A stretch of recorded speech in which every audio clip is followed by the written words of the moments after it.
야, 네 남편 되게 살찐 것처럼 나오더라 그러더래요. 그러니까 우리 와이프가 발끈해가지고 야, 그거 아니야, 화면이라서 크게 나오는 거야. 오히려 제 와이프의 친구가 객관적으로 본 거죠. 이게 중요한데요. 사실은 내 친구랑 10년 이상 차이가 나 보이거든요. 오늘 뭐 다 알려드리기로 했으니까 어디 봐야 되는지 알려드릴게요. 그럼 이제 눈에 들어오기 시작하실 거예요. 재밌어요.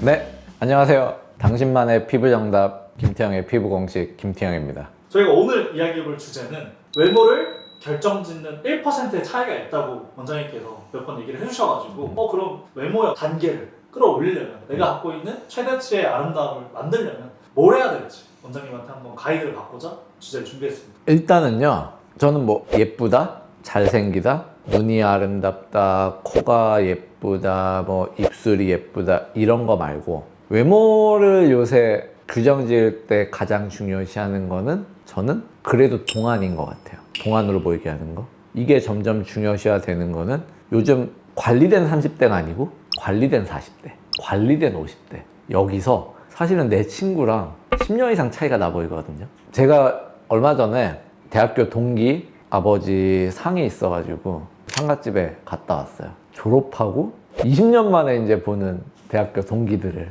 만나게 됐거든요. 제 친구들 많이 늙었더라고요. 다 이제 40대 중후반을 달리고 있으니까 다 늙었는데 진짜 20년 만에 본 친구들이 와서 저한테 하는 게 너는 대학생 때랑 똑같다. 더 젊어진 것 같다. 피부 미용을 해서 그러냐. 여러 가지 이제 얘기를 하고 왔거든요. 근데 제가 봐도 이제 제 친구들이랑 저는 나이 차이가 좀 나 보이는 게 있는 것 같아요. 갔다 와서 그런 생각을 많이 했거든요. 왜 나는 그렇게 보이고 내 친구들은 이렇게 보이고 그럼 무슨 차이가 있으니까 그 차이점을 계속 해결해 나가는 게 제가 하는 일이라고 생각을 해요. 그러면은 그걸 제가 어떻게 접근하는지를 한번 설명해 드릴게요. 첫 번째 중요한 거는 내 얼굴에 대한 객관화가 먼저 필요해요. 근데 가장 어려운 객관화가 뭐가 있냐면은 사실 내 얼굴 매일 보잖아요. 매일 보니까 거울에서 비춰진 내 얼굴을 가장 객관화됐다고 생각을 해요. 또 하나는 셀카 찍잖아요.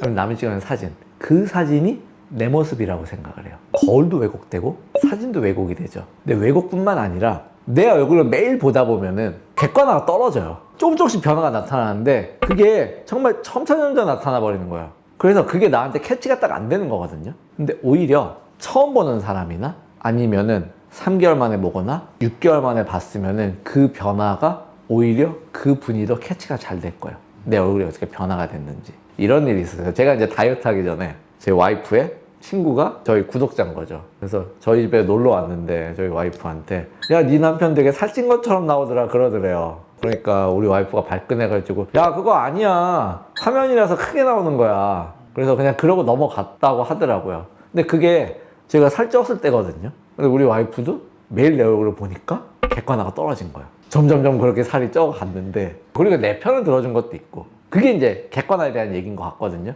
오히려 제 와이프의 친구가 객관적으로 본 거죠. 네 남편 쪘다, 얼굴이 크게 나온다. 그래서 먼저 시작해야 되는 거는 객관화를 해야 되는데 스스로 객관화하는 게 쉽지 않은 것 같아요. 그게 사진을 찍어서 봐도 클로즈업을 해서 보시고요. 어떤 부위나 이런 걸 내가 꽂히는 부위가 있거든요. 거울을 해도 보통 그런 말씀 하죠. 내가 화장할 때 매일 보는데, 근데 화장할 때 우리 멀리서 이렇게 안 봐요. 가까이서 보거든요.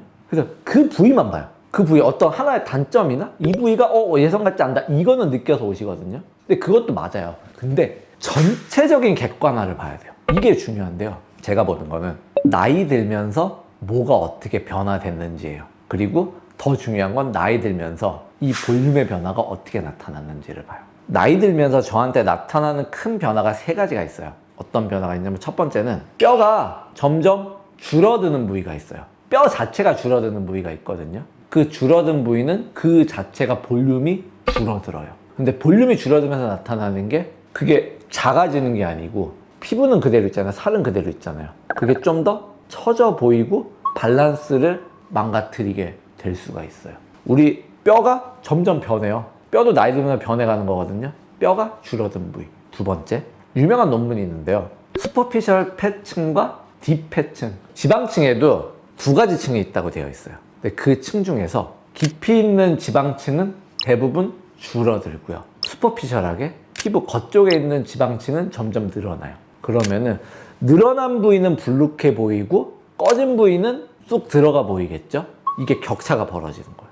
그래서 정리해보면은 뼈가 점점 줄어드는 부위, 지방이 점점 늘어난 부위, 지방이 없어진 부위, 이 세 부위를 찾아야 저는. 그래서 이분의 노화가 어느 정도 진행됐는지를 찾아주는 거예요. 그러면은 그 부위에다 하는 거는 그 부위에 다시 텐션을 줘서 올려주거나 아니면 꺼진 부 쓰니까 꺼진 부위를 채워져서 예전 얼굴처럼 보여지게 하거나 서포팅을 해준다고 저는 생각을 하거든요. 모양을 만드는 거라고 생각하지 않아요. 피부에 서포팅을 해준다. 그게 요즘은 탄력 잡아주는 걸로 많이 해요. 울세라, 써마지, 아니면 스킨 부스터 이런 걸로 또 보완을 하는 건데 어떤 부위가 고민되는지를 찾아서 거기에다 사실을 보톡스를 이용해서 할 수도 있고 실리프팅을 할 수도 있고 필러를 할 수도 있고 콜라겐 형성 촉진제를 할 수도 있고 울세라, 써마지를 할 수도 있고 이런 거를 이제 찾아가야 되거든요.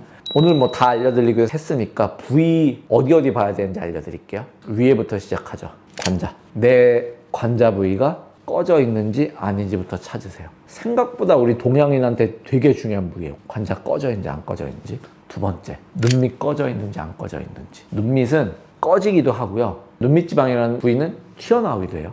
눈밑 지방은 튀어나왔는지 눈밑은 꺼졌는지. 또 팔자는 꺼져 있는지 아닌지. 팔자 위에 지방은 돌출이 되었는지 아닌지. 여기 뒷볼은 꺼져 있는지 아닌지. 옆볼은 꺼져 있는지 아닌지.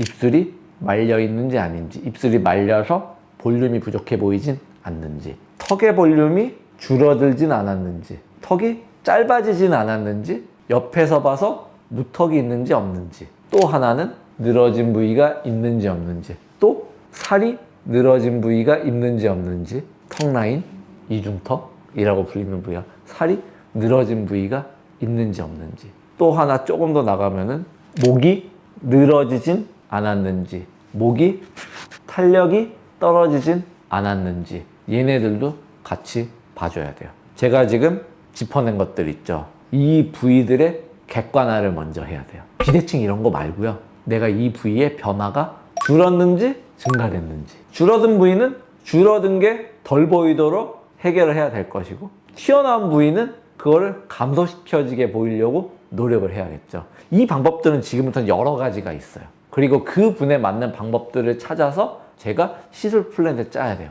근데 그거 말고 그 전에 우리가 객관화해야 되니까. 근데 이 변화는 계속 나타나세요. 부위마다도 정도 차이가 있을 거고 어떤 부위는 나는 진행이 별로 안 됐고 어떤 부위는 더 진행이 됐고 이럴 거예요. 근데 결국은 진행이 돼요. 지금 내가 괜찮다고 하더라도 5년 뒤에 또 달라질 수 있고 10년 뒤엔 달라질 수 있어요. 이런 부위를 집에서라도 보시면서 객관화를 해야 돼요. 근데 객관화할 때 가까이서 너무 보지 마시고요. 멀리서 보서 체크를 하고 가까이서 보세요. 실제로 내가 제대로 봤는지. 비대칭 이런 거 말고 그 부위들의 변화가 나타나는지 안 나타나는지. 이 부위가 이렇게 해결이 되고 나면은 동안이 되실 거예요. 그리고 정말 모르겠다고 하면요. 내 얼굴 사진을 찍으시고요. 10년 전 사진 찾아보세요. 비교해보세요. 그리고 제가 말씀드린 부위가 어떻게 달라지는지 비교해보세요. 그럼 이제 눈에 들어오기 시작하실 거예요. 재밌어요. 이 부위가 이제 고민이 되시면은 이 부위들을 체크를 할 수가 있고 이 부위들을 해결할 수 있는 병원과 의사를 찾아오셔야 돼요. 그런 얘기 많이 들어요. 그럼 도대체 병원마다 다르고 의사들마다 다 다르다는데 나는 어디를 찾아가야 되나요? 가격이 비싼 곳에 가야 되나요? 가격이 싼 곳에 가야 되나요? 전 둘 다 중요하지 않다고 생각해요. 만약 제가 지금 말씀드린 거가 이해가 되셨으면은 이거를 캐치할 수 있는 병원에 찾아가셔야 돼요. 이거가 캐치가 안 되는 병원이면 어차피 이거 해결이 안 될 거예요. 진료하는 의사 입장에서는 그런 게 있어요. 내가 지금 말씀드린 부위들을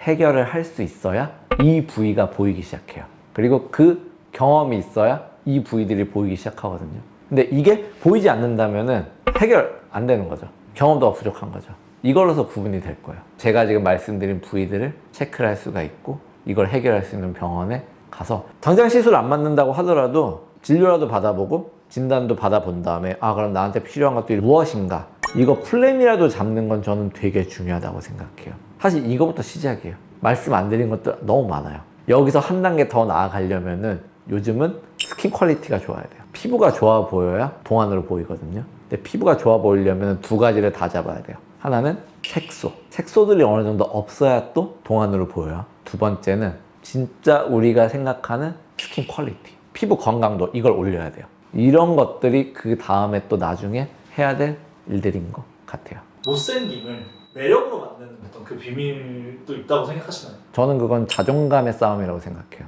그런 분들 많이 오시죠. 면접 전에, 소개팅 전에. 또 얼마 전에 그런 일도 있었다. 이제 그분도 한 10년 정도 되신 분이에요. 가끔씩 이제 TV 나올 때마다 나오셨네 이렇게 제가 손짓을 하는 분인데 몇 달 전에 와서 이제 원장님 뭐 해주세요 그러는 거예요. 근데 그러기엔 너무 이게 부담되는 상황이었었거든요.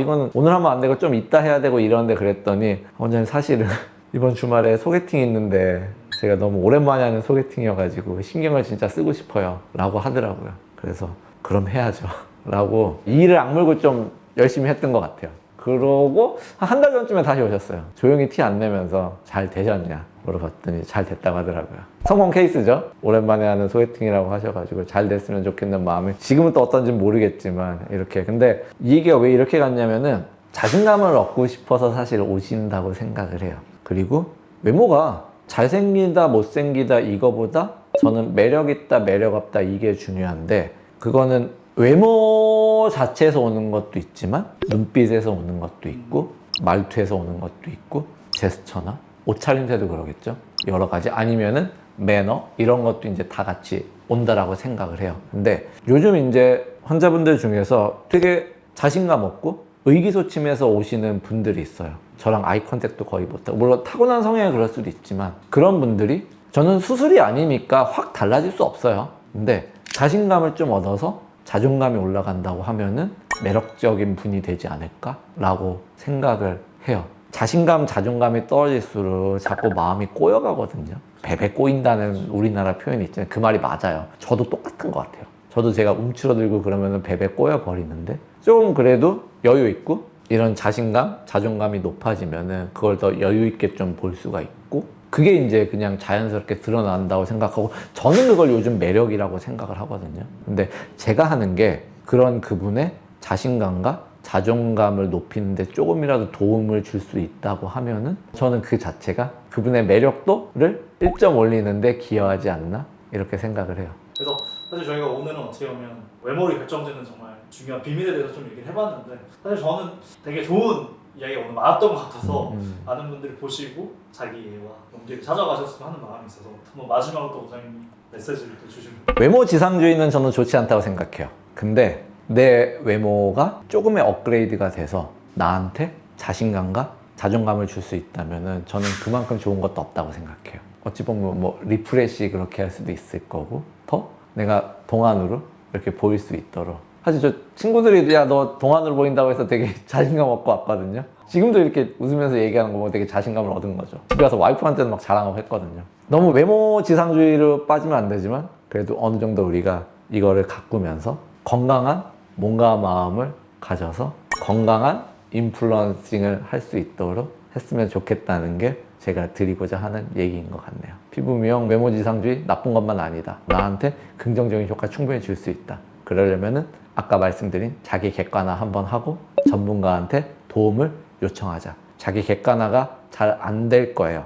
잘 안 됐을 때 그 자기 객관화를 받으러 좋은 병원, 좋은 의사분 찾아서 진료를 받으면서 자기 객관화를 또 한번 해보자. 제가 하는 거는 되게 큰 변화 아니고 작은 변화예요. 되게 작은 변화로 생각하거든요. 근데 그 작은 변화로 나의 자신감이 생기고 또 그게 행복까지 이루어질 수 있다고 하면은 작은 변화가 큰 변화가 될 수 있다고 생각하거든요. 그런 마음으로 저도 계속 진료하고, 보시는 분들도 그런 마음으로 또 접근해 주시면 좋지 않을까라고 생각합니다. 이상 김태형이었습니다. 감사합니다.